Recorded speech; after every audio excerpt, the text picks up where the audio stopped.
America, when he adjusts the mic, that means that I get to lead the show. It's the good guys. And we back to you.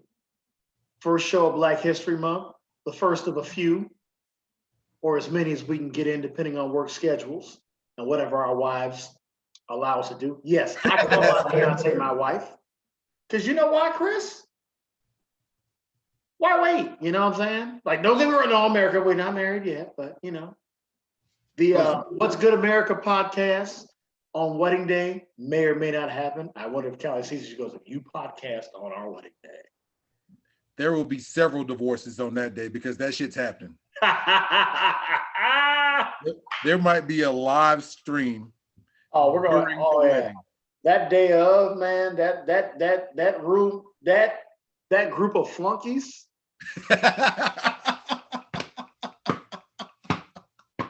Those groomsmen and ushers. Come on, man. That's gonna be a nice little room, man. I just want to point out, like, when your vows are going, if you just hear, that's going to happen. Like, there's going to be a can that gets popped every other word during your vows. I just want to point that out. It's gonna be tough to top you, man, because you know America.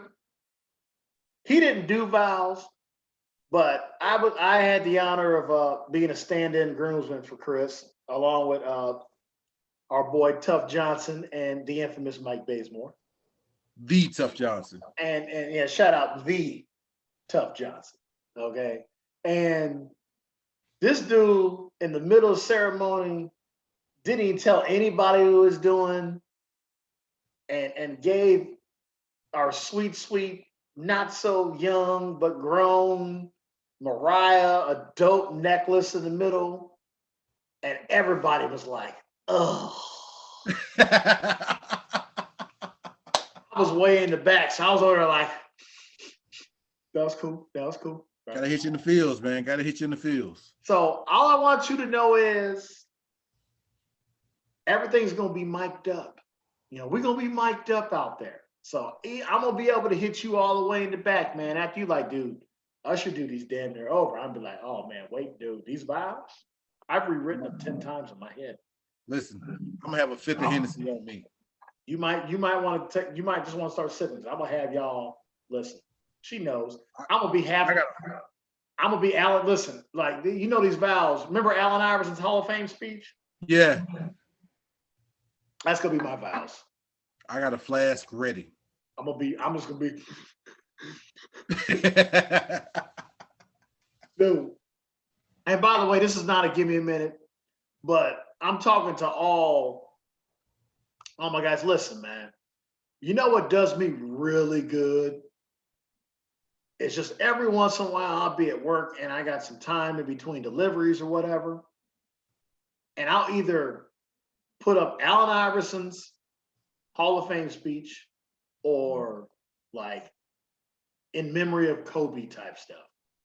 And I'll just sit in the truck and just let it come out. We got to let that stuff out as men, man. Like sometimes you just got to, you know what? You just got to just maybe play some Brian McKnight in the background, one last cry. My shattered dreams and broken hearts, I'm mending all by myself. I'm just saying, like, you just go there, man, and let them tears and, you know what, just wipe them away and listen to these, some of the hardest dudes, man. Yeah, go, what's up, man? I don't put Brian McKnight on when I'm watching Kobe Bryant. It's just the Kobe tribute. Or you can be the inverse of what he's talking about, which is me, where you internalize everything and probably die of a heart attack when you're 53. There's two different ways to do it. You could be like Walt and live a long, healthy life, or you could be like me and internalize everything, get pissed off, swallow it, and have like hypertension, heart attack, all that good stuff. Like it's like an impromptu give me a minute. It's not a give me a minute, but I'm just saying, like, hey, if you need a legit reason, I'm just telling you right now, you cannot watch Michael Jordan cry about Kobe Bryant and not start crying. Go watch Shaq on TNT. Cry the whole time he's talking about Kobe and like dude, all these feuds I'm stalking, which brings me to what I wanted to bring to you. I like the way you did that. Yeah, I accidentally did it, but it was kind of dope. So I want to ask you this, because obviously we haven't talked a lot of basketball on the show because we've been very, it's just playoff time. It's really the end of our football season where we kind of expand. Right. Basketball is going to be a main part of what we're doing. Obviously we're getting to topics, back to it. It is what it is, America. Like, you're talking to a 5-star recruit, a couple of cups of coffee in the league. And you're talking to the guy that wanted to be there and he never made it, but he knows he was dope enough to at least get there. It's big voucher for my guys have had cups of coffee. And not only had cups of coffee, guys that have had dinners in the league. And also, you know what? They've had rentals. So I'm good. But Shaquille O'Neal recently has been, kind of making the waves that you wouldn't think would be Shaq. It's Shaq, man. Like, obviously he's an analyst. He has a job to do. He has his opinion. Normally when we're doing this, it's Charles Barkley. But because Shaq it seems like he bridges more to this generation, what they do. But Shaq had an interview, Chris, with Donovan Mitchell that I didn't even need to necessarily listen to or hear. Right. Basically, he had said within his opinion of what he's seen of him, he said it on national television that I just don't think you have it. Like, he flat out told him, like, I don't think you're a champion. From what I've seen so far. Now, to defend, Donovan Mitchell's 24 years old. Donovan Mitchell's the same age as Juju Smith-Schuster. Mm-hmm. Okay. The same generation of Odell Beckham, 28 years old now. Odell's 28 now. Odell came in the league at 21. Shaq, it's not only that, like Shaq, he gets into the feuds with the big guys. That's one thing. But I don't know, man. Like, I think my question to you is that, do you think Shaq is being properly critical, or do you think it's like hate that he has for the way the game is now? Because it's a little man's game.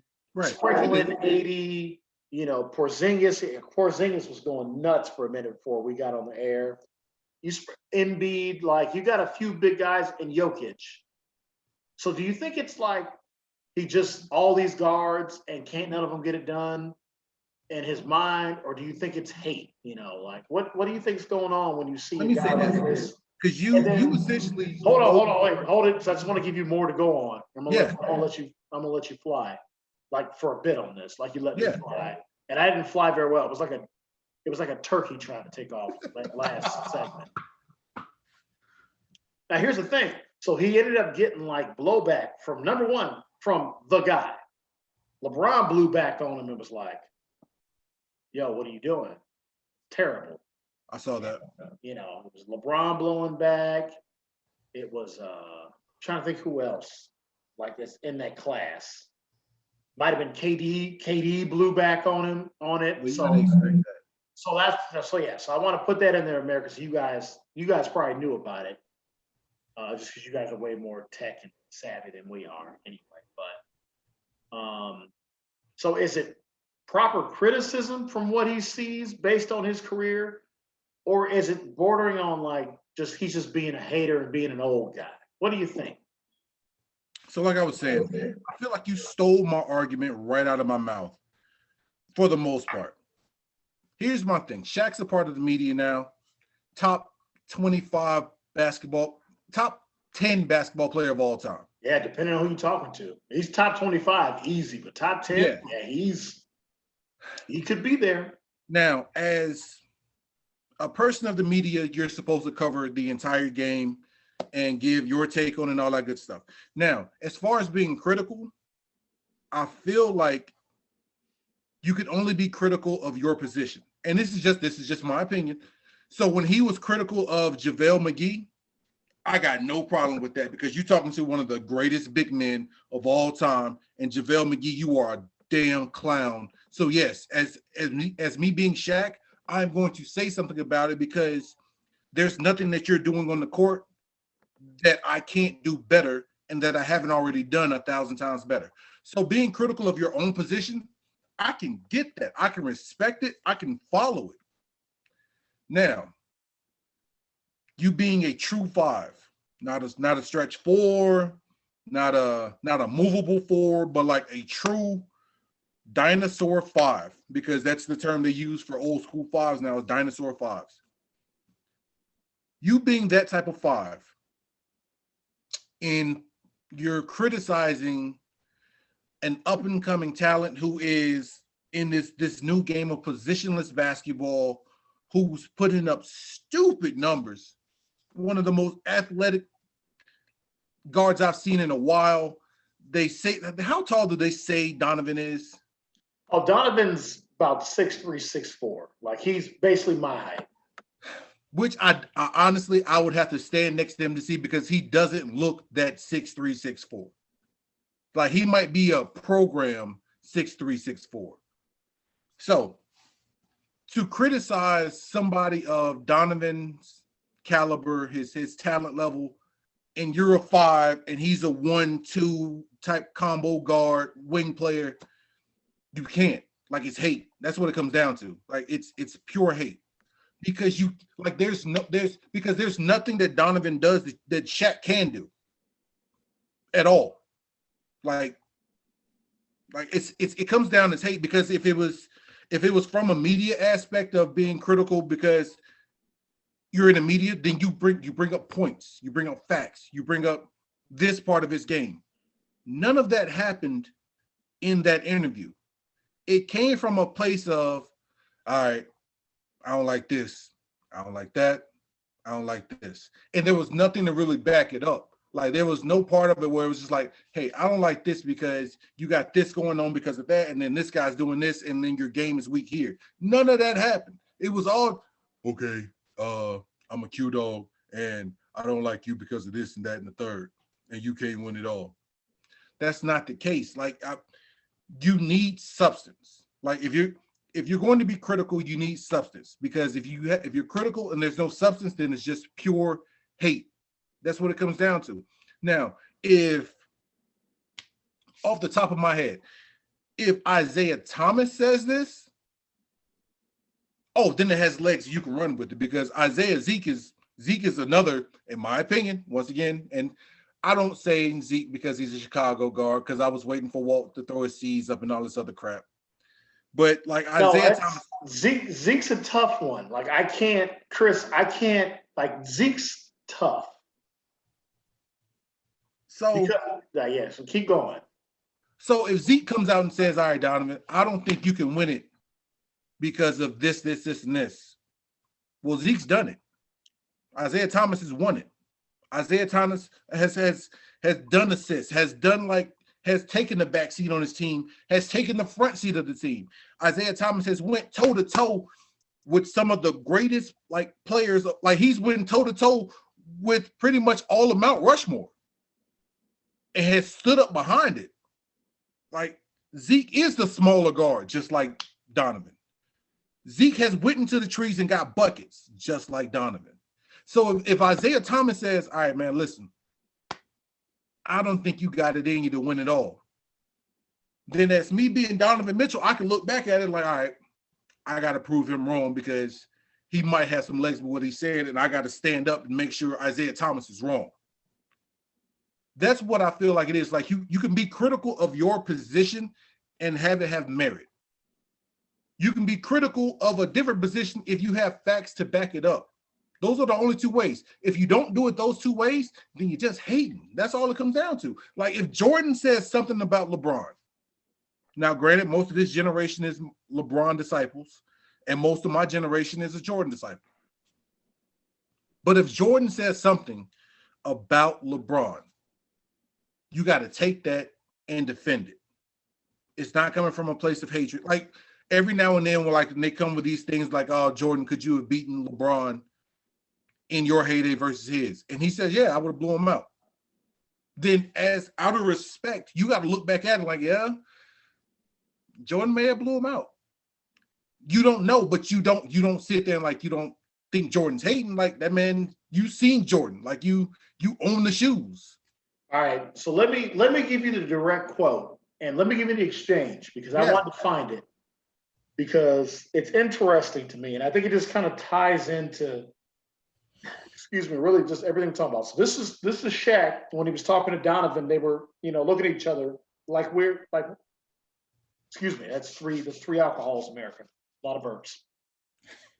So this is what Shaq was saying, looking at Donovan the way we are. He said, I said tonight that you are one of my favorite players, but you don't have what it takes to get to the next level. I said it on purpose. I wanted you to hear it.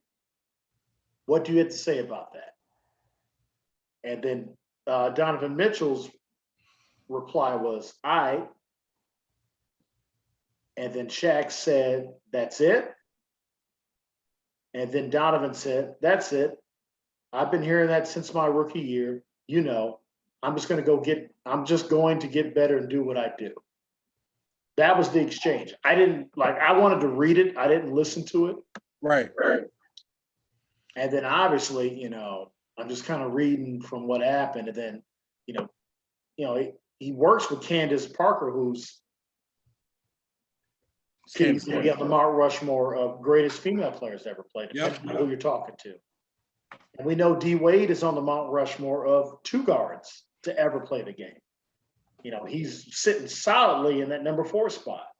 It's like Michael, Jerry West, Kobe Bryant, and D Wade could be holding that 4th spot now. Yeah. So I just wanted to give you even more context if you want to dive. So I heard the interview, and Donovan handled it the best possible way. Like I'm not about to argue with you and give you more ratings and all this other stuff. No, that's how you feel. That's how you feel. I've heard that before. Whatever. I've heard that before, and I got to this point in my life. So appreciate the interview, Shaq, but whatever. Like I'm not about to argue with Shaq because all that does is it gets this more spins, it gets this more views on YouTube, it gets this it gives this whole thing a life of its own because now Donovan Mitchell is feuding with Shaq. No, I'm not about to argue. Like, oh, okay, that's how you feel? All right. That's all you got to say? Yep. Interview's done.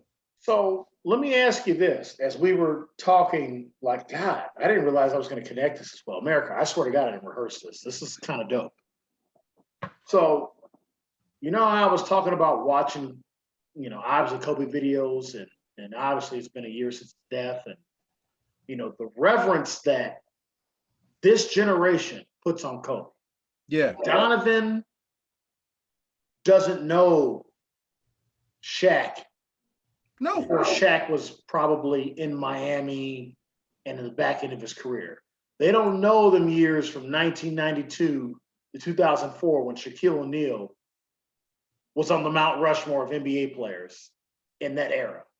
It was Jordan, Shaq, Olajuwon, because Olajuwon had 2 titles, and flip a coin for that 4th spot. Exactly. Because Kobe wasn't even in that conversation. And Kobe had played 8 years. You could put Tim Duncan on that mantle. Tim Duncan had 2 titles, 1 MVP. It all depends on who you want to put. And there's a bunch of guys without titles you could have put for that 4th guy. And those dominant, Karl Malone could be in there, like Gary Payton could be in there. There's a bunch of guys. And I'm talking in Shaq's dominant window, which was basically the year he was drafted to the last year he was with the Lakers. His 12-year window. Okay. Yeah. So you're talking about guys that don't even really know that window. Exactly. And how Shaq changed the game. And these guys are the ones that revere and love Kobe. And Kobe Bryant was the guy that was told these exact same things. So let me ask you this. And this is not, and like I'll get to mine, as Stephen A. Smith loves to say. I love the quote. The guys are doing it. I'll get to my soliloquy. Just about things, interesting things that have happened. Because I gave you this topic, I think, a couple days ago, but just Yeah. shit that I saw pop up today. Do you think that it's more this generation that you can't constructively criticize? Or you can't say, I think you can constructively criticize this generation. So let me just answer that for you. But is it they hear that and it's just, oh, you just a hater? Well, I think that comes back to you can't constructively criticize. And dude, I love where this is going.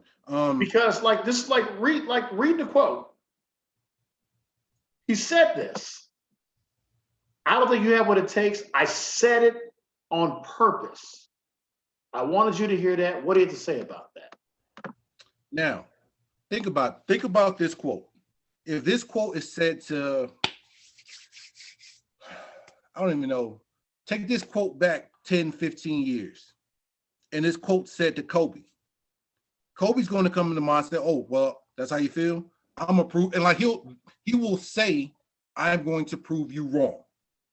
Like he'll say that and then go out the next 4 or 5 games and hit 30, 15, and 9. He's got the record for most 40-point games. Right. So in this generation, in a row, not in career, in a row. Kobe Bryant has the record. In this generation now, it's not a let me prove you wrong. This generation is a, oh, you don't know what you're talking about. So it comes down to like a lot of superstars in this generation are of the mindset that anything that happened before me is before me. And there's that disconnect. So whereas like with us, because we kind of fall into, and I know we always relate everything back to us, but that's the easiest thing for us to do. With us, it's a love for the game. It's a respect for the game. Like it's the fact that this game has gotten us out of shitty situations into better situations. Like you look at the game as like being a person that you owe respect to. More kids, adults, superstars of this age look at the game as a tool to do something else. We saw it as a tool as well, but we still had love and respect and cherished this game. A lot of guys, and this ties back into like earlier shows of like from this AAU non-team driven type deal where it's like, all right, I'm just here to get mine and let the chips fall where they may. And a lot of guys have also conceded in this generation where, all right, we got to deal with LeBron for another possible 3-4 years. And damn, it's still KD. And then Steph is kind of hanging out there with his guys. I think they won tonight. They were busting ass tonight. They beat up on Dallas, I think. Quietly as kept. Like that team's coming together. Steph Curry gonna win the MVP the way it's going right now. You heard it here first, folks.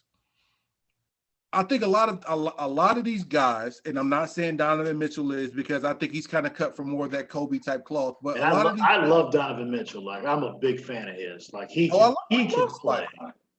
Spider Mitchell can play, man. I think a lot of these guys are cut from the cloth of like, all right, well, that's how you feel. You're old, you're hating, you don't know the game, and I'm just here to get mine. And it's that AAU mentality for a lot of teams where it's just like, all right, I'm here. Let me get my points. Let me get my money. And that's where it is. You know, it's a lot of it's hard to decipher. Raja Bell, like I had to look into it because it's the big fella, right? Like it's Shaq. Right. Shaq's always kind of been that guy. Hey, you see the way I itch my hair? I let my hair show a couple times. It looks terrible. I'm not itching my head like this. Yeah, I haven't even pulled my head up. So I saw Raja Bell. Raja Bell, who was a great defender and had a great career, in my opinion, for what he was asked to do, which is basically guard Kobe Bryant 10 times a year, which is basically like everybody remembers Joe Dumars because he was the guy that could actually get Michael Jordan to shoot 100% for a guy that shot 50% in his career. That's like Raja Bell. Like Tony Allen is the all-time greatest because Kobe said that out of his mouth. Hey, Chris, you've been waiting for it. But Rajah Bell and him used to go at it. And Rajah played with Shaq, and he was talking about how Bill Walton used to go at Shaq. Like Bill Walton used to just go in on him. Like, I can't believe that Phoenix is doing this. And Shaq, was like, hey, I thought there was a code between the big guys. But at the end of the day, I got 4 titles. That like Shaq would defend himself. And Shaq had a hell of a year in Phoenix that year, too. He played himself into the last couple of contracts before his body just said, no more. Dude, we gave you 15 years at 7'1", 340 pounds. It's time to stop. It's over. Like, we're shutting you down, big fella. Like, it just happens. Like, your body just gives out. Like, So I have that context of like, oh, it's the Shaq shouldn't do that because look what people did to him. But I have the context of monkey see, monkey do. And I don't even know if I should be saying monkey see, monkey do in Black History Month. I don't know if that's terrible that I just did that. But I'm gonna keep going anyway. I think you're okay. I just want to make sure because I'm not trying to sit here, what I'm saying. Well, thank you to the 100+ views we've been getting on the DeJuan Edwards videos. We appreciate y'all that have been tuning in. Because it definitely ain't us. Not as bullshit. But I want to say this. I think Shaq was right because I didn't see it. Like you saw it. Did he literally say, I said this on purpose? What do you have to say?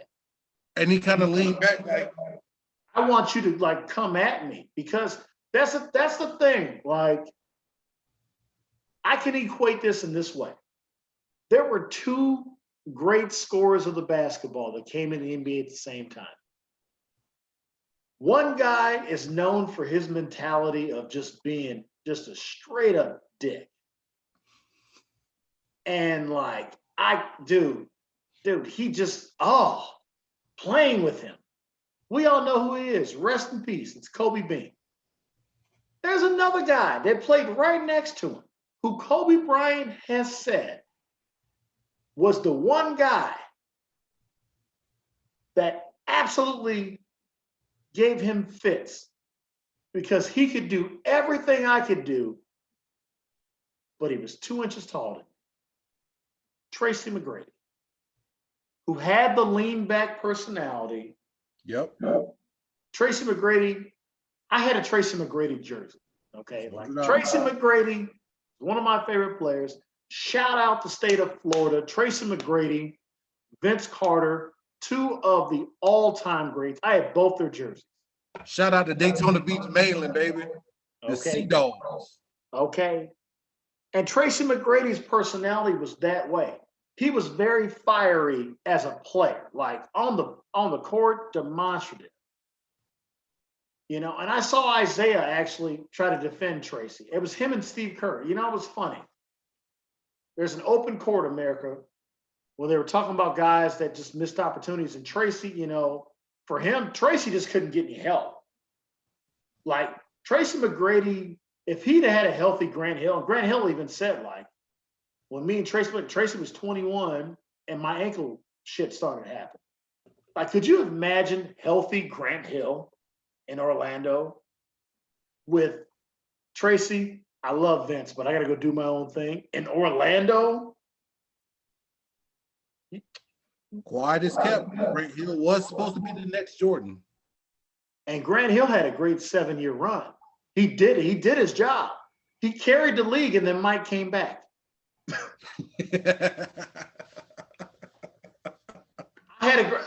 Let's just talk about. I had a Grant Hill jersey.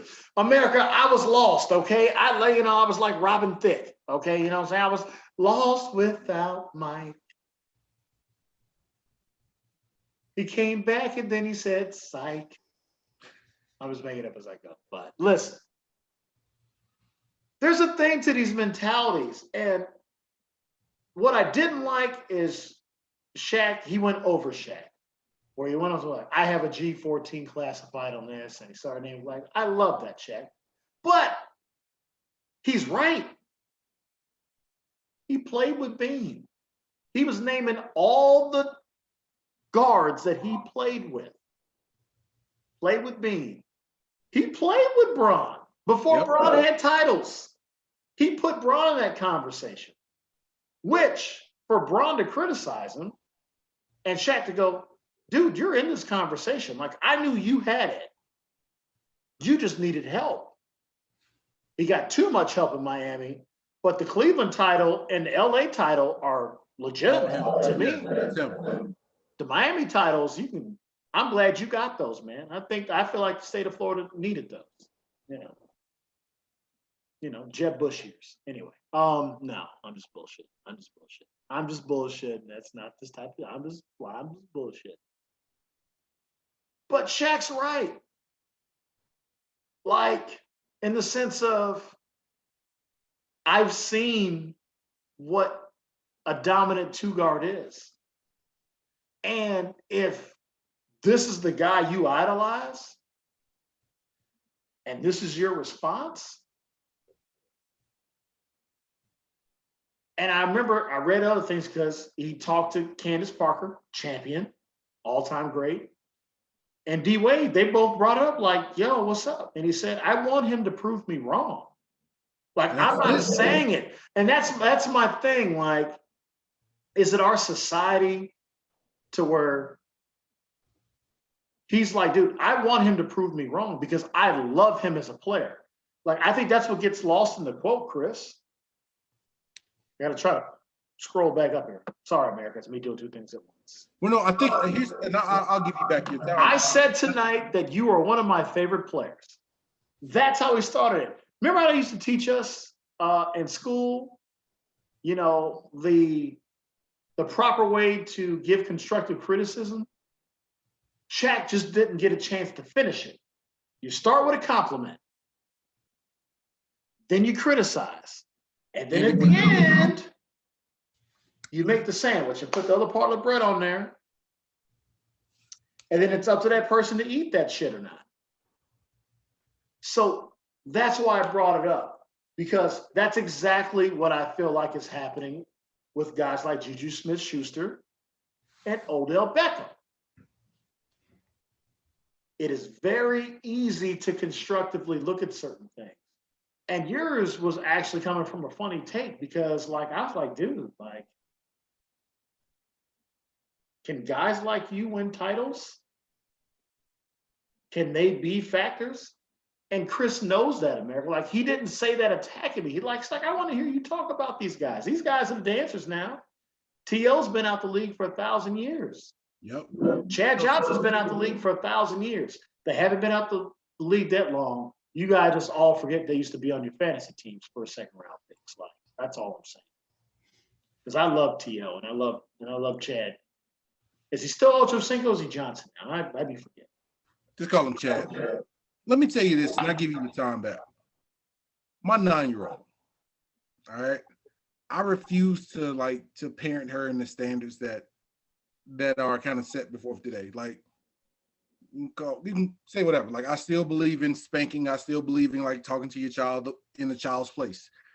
Well, there goes Johnson & Johnson sponsorship. Thanks a lot, buddy. No Pampers here. I mean, we're going a lot of avenues, you know what I'm saying? Like,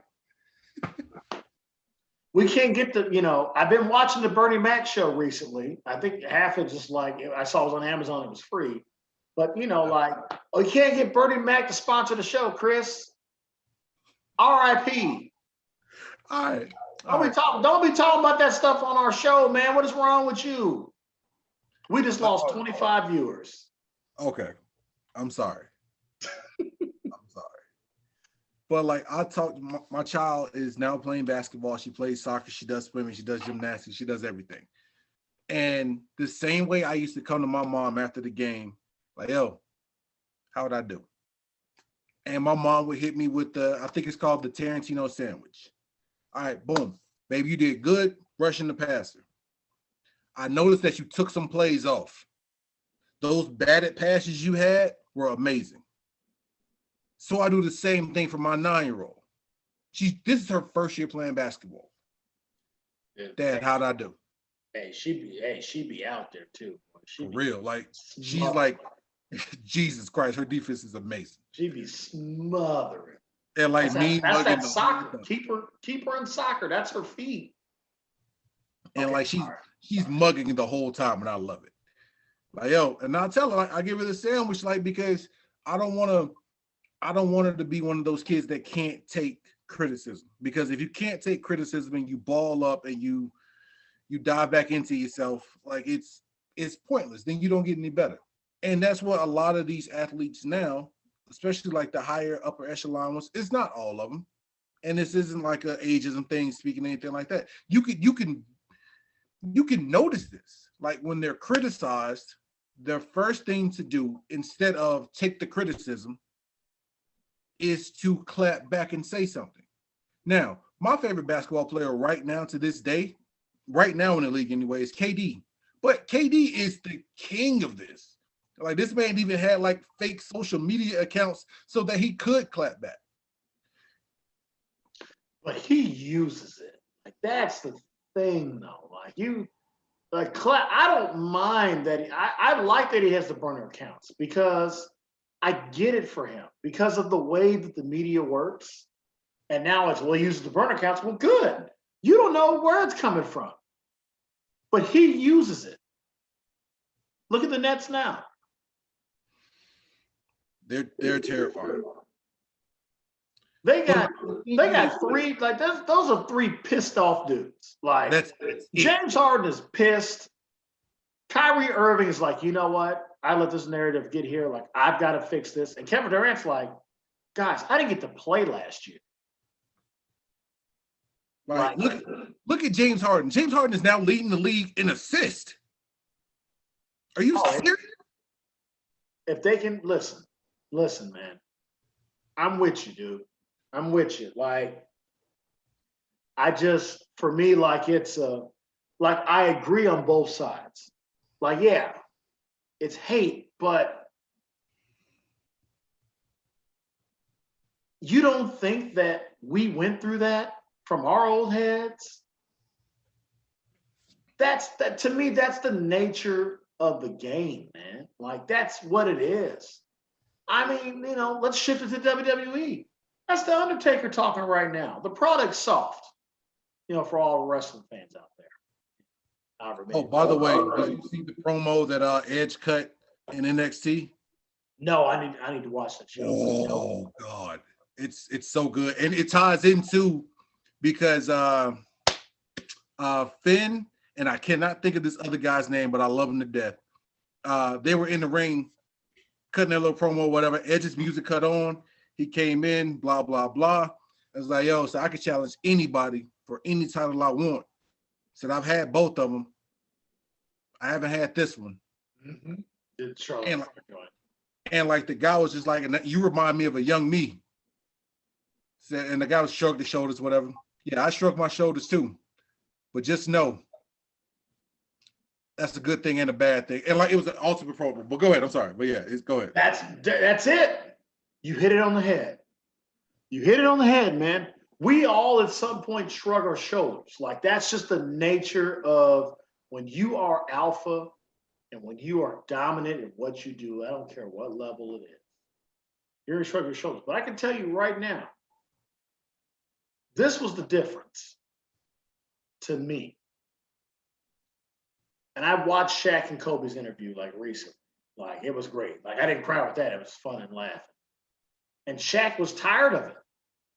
He was tired of having to look and go, I'm the dominant big guy with no title. He had been in the league 9 years. He's like, I'm tired of this shit. And he saw it in Kobe. He's like, you're going to get me there. Like, you're going to be the other piece. You know what I'm saying? You're mine. Like, Shaq felt like he was Wilt. You know what I mean? Like, even though Wilt got one in Philadelphia, right. The one he got didn't equate to, Bill Russell. And let me touch on this right now. You know what gets argued all the time, when they talk about the Jordan Brown GOAT debate, and then they go, well, Bill Russell won 11 rings. You know what nobody ever really says about why Bill Russell's not the GOAT and why you can't do it? It's not about his stats. Go look at how many Hall of Famers Bill Russell played. That's why Bill Russell never even gets thrown in there in his own era. At all. He's never the greatest player in his own era.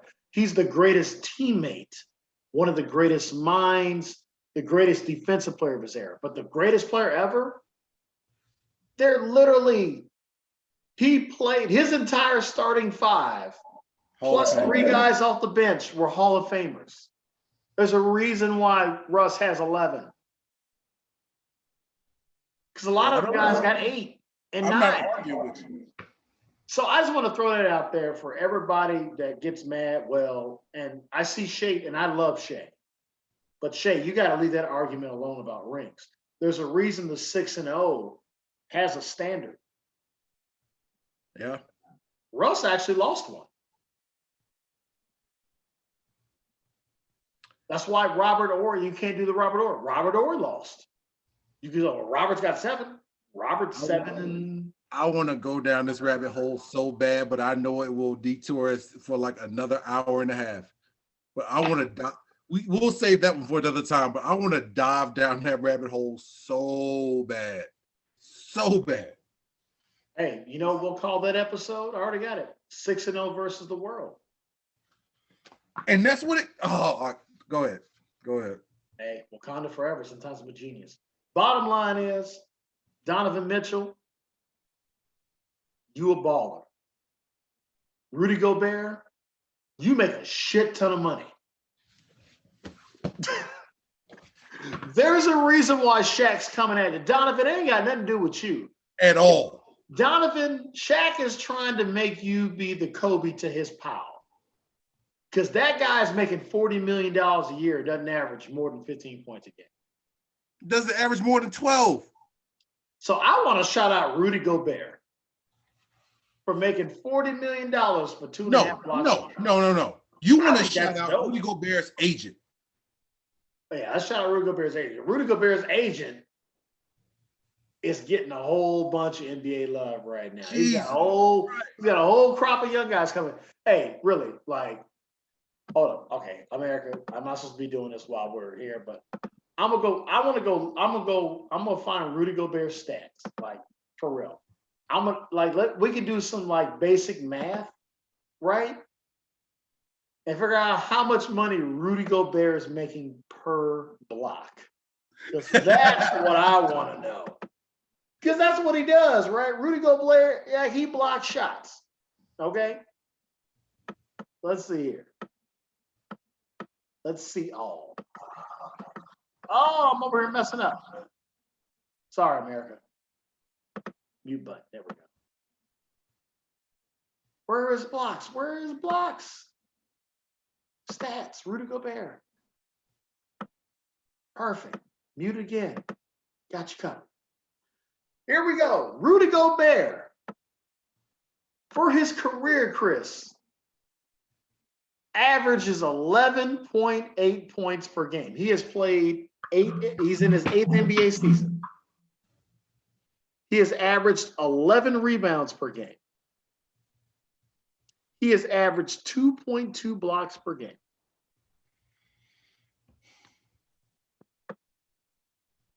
I'm trying to get the total number of blocks. Here we go. Rudy Gobert has 56 blocks so far this season. What's 60 divided by? Actually, what's 40 divided by 40 million? It's $1 million.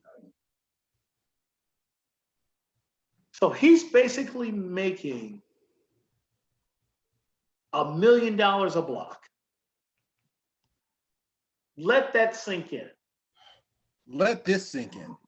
I had to look up his agent real quick. Who's his agent? Is it Lee Steinberg? Oh, no. All right. Is it Rich Paul? No. Let me get to it. So, like every now and then in your email, and especially now like these phone calls, you get like that, you got a Nigerian prince who needs you to send him $1,000 and he'll send you like $1 million or whatever. So Callie just came back in the house and I did this look. Did you hear what he said? You probably didn't hear what he said. Say it again, Chris. So you know how you get those emails where it's like, oh, well, if you send this Nigerian prince $1,000, when he gets to the United States, he'll give you $1 million. Rudy Gobert. Yeah. Callie said, yeah, I've experienced that. Keep going. Rudy Gobert's agent, his name is Bwana Nindaye. Now, it's like, oh, well, that's a unique Nigerian name. I know it's Nigerian because I do. But you pull up the picture. Tell me, oh, America, I know this probably won't come out the best. Tell me this dude look like he hustling. Jeez. Wait a minute, was he sitting on Rudy Gobert's lap in that picture? Yo, what in the actual? So all I'm saying is, shout out to his agent, because whoever this Buana, whatever, buddy, Nindaye, respect, dude, because you figured out a way to hustle the entire NBA. Respect. You've earned your 5%. Bro, 5% of 200 million is a good number. That's a good number for one guy. That's a good number. And that's he's not an agency. It's just one guy. I even looked at it. It's just one guy. Hey, he's like, dude, Rudy, I believe in you. Oh, dude, I'm done. Wrap this shit up. I'm done. All right, America. I'm gonna wrap it up as such before I get to that great question you guys want to know. Spider Mitchell, keep doing what you do, man. Like, we love you, dude. But look at it as motivation, man. Like, don't look at it at the way of, like, I'm saying it's like Spider Mitchell's gonna watch this shit, but Spider, man, like it's the big fella being the big fella. Like, that's his job. He feels like he's one of the last elder statesmen in the league, man. You take it as such, and you prove him wrong. And then you have that conversation, and he's got to look at you and go, you proved me wrong. That's the nature of sports, America. Lean back in here, big fella. I loved it. Great take. God, I'm not going to sit here and lie. We're going to have so much more stuff to talk about. Like, you guys think this show's going to be over because football's over. The fact we just dipped into NBA conversation and we never had our NBA rollout show that I had planned. Uncle Julian, I owe you, but it'll be a great mid-season show. But we got one more topic to cover. And as always, America, I got one simple, beautiful question for you. And it's What's this. good, America? You heard him. We'll be right back.